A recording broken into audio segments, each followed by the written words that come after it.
So a challenge people often express when they are facilitating or leading a webinar is that black box feeling, that they feel as if they're speaking to a black box and that no one's really listening to them, hearing them, be engaged in the webinar. So they ask for advice. How do they avoid that black box feeling? So I have 4 strategies I'd like to share with you today that can really help avoid that discomfort that we often feel while delivering webinars. And the first is to build an interaction every 3 to 5 minutes to keep people engaged or re-engaging them. So in terms of building interaction, the way you can do that through a webinar is through annotation tools. So there's lots of choices depending on the virtual platform you or your company uses.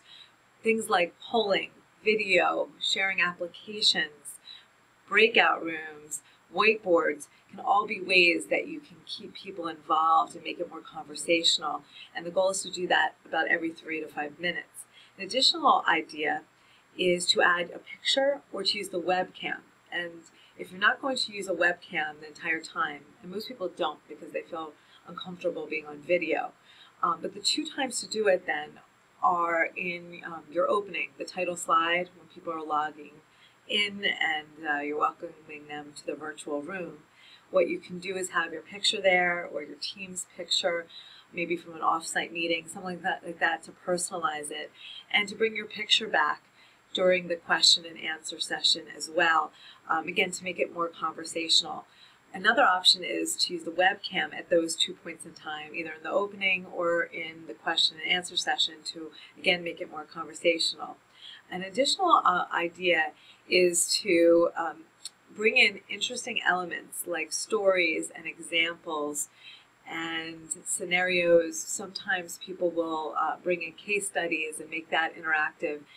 All of those rhetorical devices can allow the presentation to become much more interactive and help you avoid that black box feeling. The 4th and final thing is to call on individuals. Now, a lot of us have avoided that in face-to-face meetings, but actually calling people out on a webinar and saying, Bob, what are your thoughts about such and such? Or Carol, can you share this with us? Will get people to know that they're going to be involved, that they're going to be having to unmute themselves on this webinar, and that way people will stay more engaged. And it helps to avoid auditory accommodation so that they don't hear just one voice, they hear multiple voices. So those are 4 tactics that really can enable people to be more engaged in the webinar and for you as a leader of the webinar to avoid that black box feeling.